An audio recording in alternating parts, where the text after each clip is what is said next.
in Arkansas where the ATF executed a raid. It was a no-knock warrant, and they did not use any type of body cam coverage. Can you just kind of give us an overview of this and what you think the repercussions are going to be for the ATF? Because this keeps happening.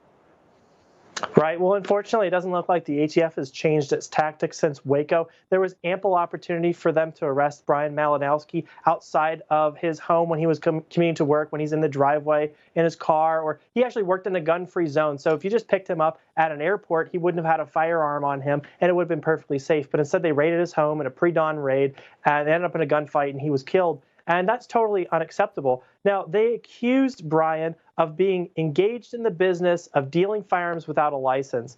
And whether or not he was actually dealing firearms without a license, this shows the seriousness with which ATF's going to enforce that law. If the ATF thinks you're going to deal in firearms without a license, they're going to show up at your house and they're going to raid you, and they're willing to shoot you over enforcing that law. And that's really key to looking at the ATF's latest gun control rule, which is all about who is engaged in the business of dealing firearms. They say, in the Biden administration's words, basically anyone. If you sell a firearm, even one, to your family member, then you may need this federal firearms license. And this Brian Malinowski case sets a horrible precedent that anyone who sells a gun to even their family members may need a federal license, or ATF's going to kick in your door and shoot you.